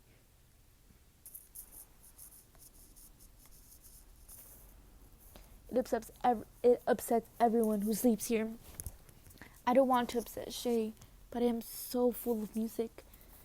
Justin takes me away from the classwork and the music and the time with the doctors. He plays games with me, like basketball and soccer. We play in the walled yard behind our house and run through the bright sunlight all the way to Case Gymnasium, where the swimming pool is, and he makes me laugh and jump and run and stretch and kick and fly across the floor, chasing ball, chasing him. It is very good, but he does not change. He does not want to be touched.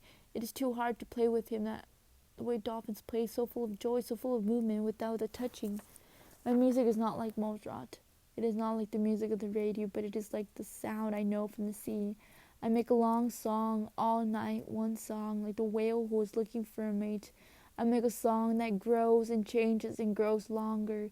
The story becomes different stories, different patterns, making one big pattern. By the morning, the song is not the same as I started in the night, but it is the same song. It has grown and changed. Justin brings his blanket and sits in the chair by the window and listens. Others come in to listen. I forget that I am Mila. I forget everything. It is only singing I hear. It is my singing. I walk down the hall to see Shay. I watch her through the window in her room, sitting in a yellow chair, doing a finger play. Dr. Beck taught us months ago. The plastic punching man is in Shay's room. Dr. Beck locks the door and lets me in. Shay leans forward in her chair, facing Dr. Choi. Shay's hair is dark and all around her head. Her eyebrows are thick. Dr. Choi sings about the dicky bird flying from a tree. He moves his hands to show the movement of the bird, first in front of him, then behind him, then behind his back. Shay watches, her head tilted down, her eyes peering up through her lashes. She stumbles along, echoing the doctor, but even when the little dicky bird song, her voice does not sing. It shuffles through the sounds. It stumbles and trips over the notes. Suddenly, as I watch Shay, I am angry at her for what she is doing to the music. She stares up at me from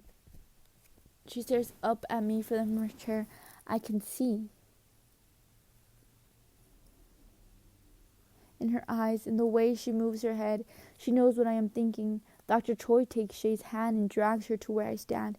This is Mila, Dr. Choi says. Do you remember Mila? She says Mila, but her voice is flat as wild as sea. That's right, Shay. The doctor says Mila. The doctor makes a note in his book. She says Mila. Once they wrote Mila says Shay, but that was so long ago. Why have I come so far and not Shay?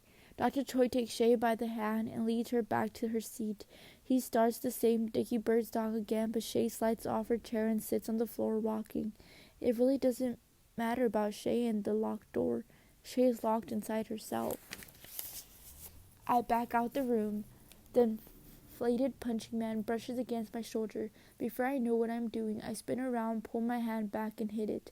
The punching man swings backward and then snaps up to a standing position.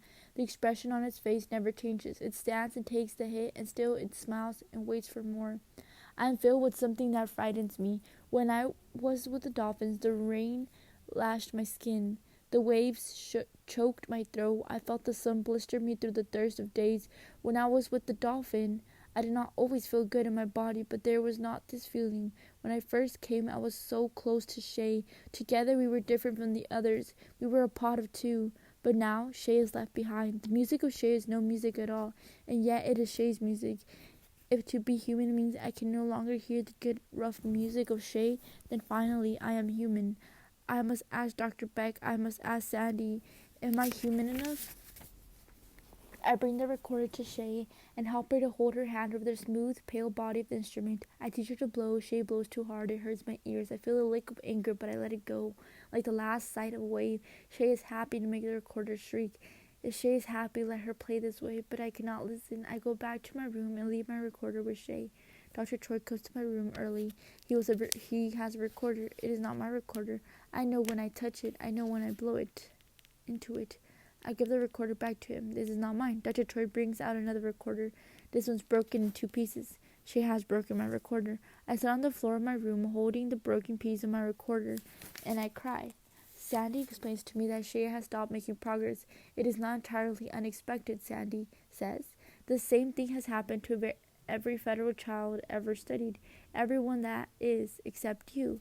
Dr. Peach says, please, Mila, I found a recorder very close to your old one. Please try it. The feel is right, the sound is right, but it doesn't matter. My music is fading. Inside me, everything is fading. What I make on the new recorder is such a sad music. It has nothing to do with the dolphin life. I must get back to the sea. I don't understand anymore what it was I tried to do with the music and dolphin talk for Dr. Beck. My mind cannot grasp the way the music flows unless I read it note for note on the page, following along slowly, simply like the Dickie Bird song. Shay is going away. The government funding for her to stay there has stopped. When I came into the room, she looked at me. She looked at me and I see her fear. She looked at me the way a solitary dolphin looks at a shark. Have I become one of those sharks? But then her fear disappears, and I see only an empty look in the eye of Shay, and I know she's already gone. She's being moved tomorrow, to more locked doors. I think she knows enough now to know she has failed.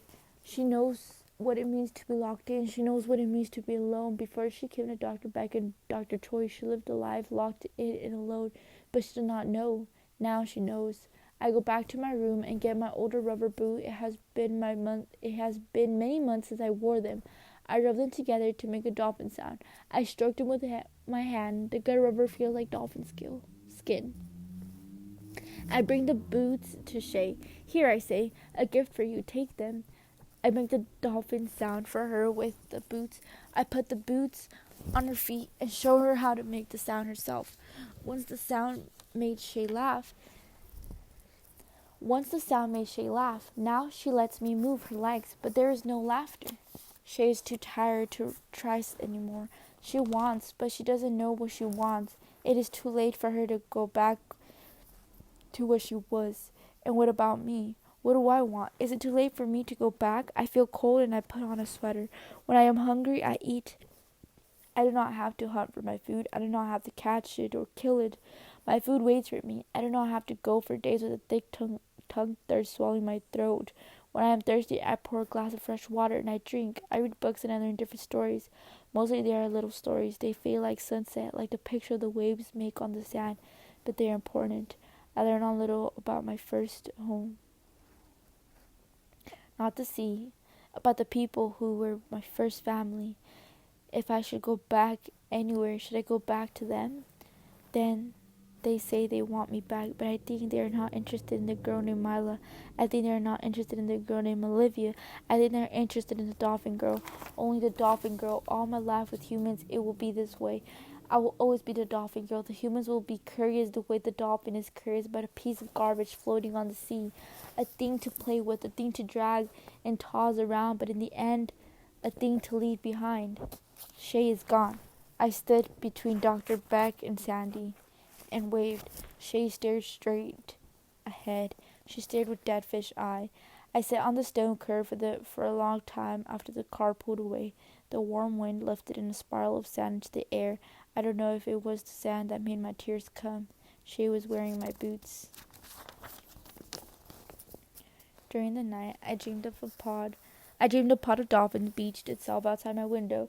I ran out. I tried to get them back to sea, but as soon as I'd get one free, it wouldn't beach itself again. I raced to the house for help.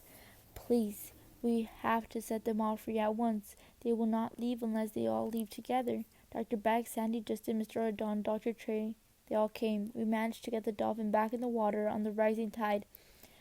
The churned sand stung my legs like the bitter that pulled the waving grass on the margins of the sea. Everyone watched to see if I would go with the dolphins. The doctor, Mr. Ardondo, they thought I would go with the dolphins. The dolphins did not think I would go with them. They knew I did not belong with them. I could not even make the call.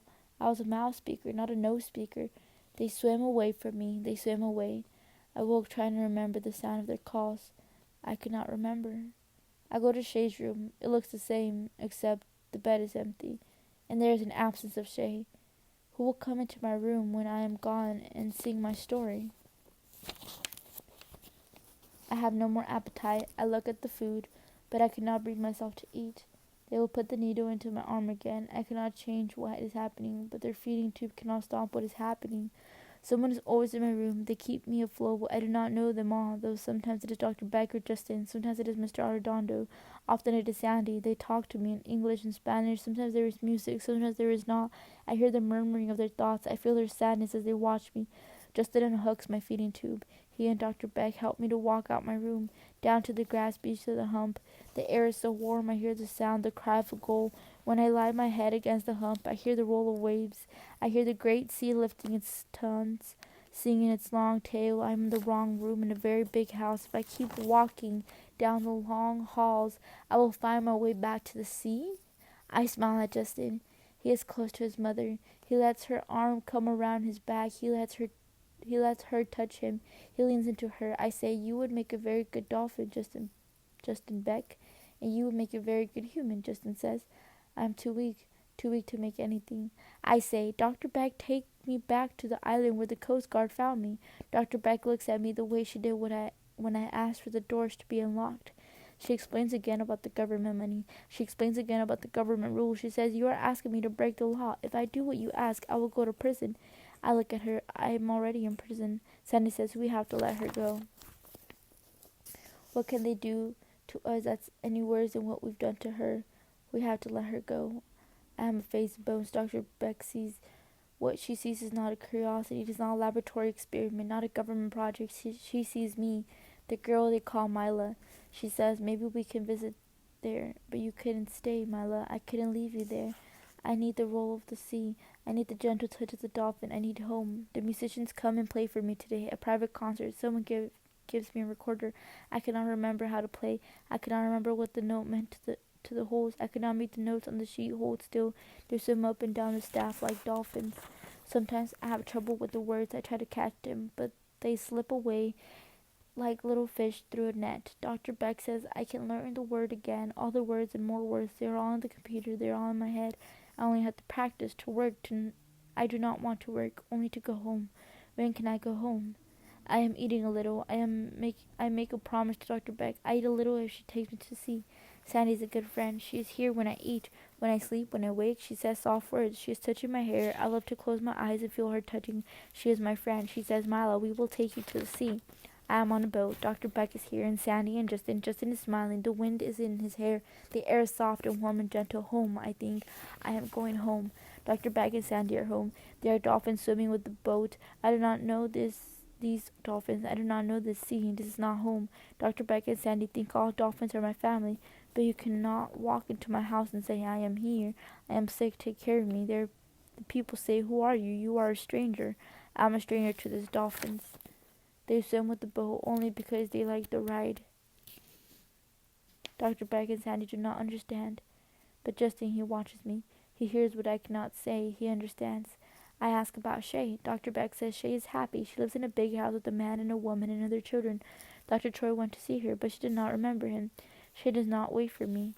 Shay does not wait for me. Are my dolphins waiting? I'm so sorry, Milo, Dr. Beck says. I am surprised I am not sorry. I think all the good things, humans. I think of Dr. Beck and Sandy and Justin. Justin sits with my hand in his hand. I cannot be sorry with Justin. Justin says, what makes a whale beach itself? Are you beaching yourself, Milo? I say, Justin, it is not difficult to understand in the dolphin family. If one is lost, all are lost. Justin is looking away. Is it this way in the human family, I ask? I cannot know. No one is talking. Dr. Beck comes to Justin. Her hand is on the back of Justin. Her lips are on the hair of Justin. The dolphin, they live for today, but I am human. To be human is to live for tomorrow. Why does tomorrow matter? What is important? What is important is now. Is it that I can go with the dolphin and forget I am human? Is it difficult to think? It is difficult to think. I am tired. Dr. Beck says, Mila, I know you hurt now, but it will not always hurt this way. Being human gets better, I promise. Promise is a good thing. I know there is love and care for me, not just for the dolphin girl, but for me, Mila. But it cannot get better. Even if Dr. Beck gives a promise, I have been coming back to the sea from the moment I left it. I know it. I know home. It is here. It is in me. In knowing of home, I do not understand, but in my heart there it is. I know. I know. My family comes. My family of dolphins come. I am happy. I look at them. I know their names. They call me. My dolphin name. It is my dolphin mother calling. It is my dolphin aunt. Give me to the water, I say. Dr. Beck says, no, I can't do it. Please, Dr. Beck, give me to the water. Dr. Beck says, no. The dolphins may leave you to drown. They may turn on you. They will not leave. They will not turn. I know them. They are my family. Dr. Beck says, I am afraid. What if you die in the water, Mila? I will not die. Please give me to the water, Dr. Beck. Justin comes to me. He makes his arms around me. I close my eyes. It is so good. I am glad in the end to know the arms of Justin. Justin says, I will give you to the water. I watch the red sun set into a choppy sea. The wind brushes over my skin and tosses my hair like the long leaves of the palm. As I stand looking west, all the world is small, and I, with my 2 strong legs, with my strong heart and my deep lung, I belong to it. My dolphin family charges, mouths open into a school of mullet. Seagulls glide overhead, eager for leaving. I stoop, steering the water with my hands. I breathe in the air laced with seaweed and salt.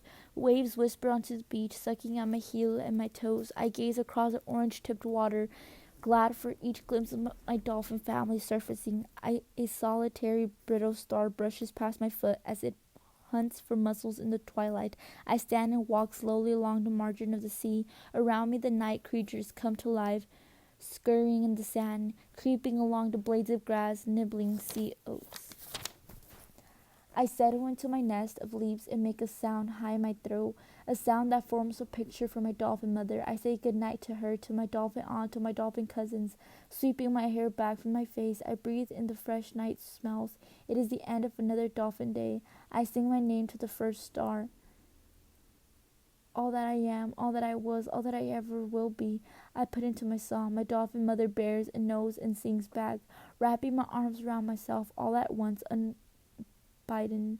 The past breaks over me. I am awash in the memory of the fleeting human days, the play on the computer, the music of the recorder, the laughter of Shay. I remember the walks to the pool and the talk of doctor and the curiosity of strangers. I remember the sound of traffic and the taste of sweet cake and the smell of Sandy. I remember the last moment with the human boy, the beautiful human boy, and how the boat waited and waited so long for me.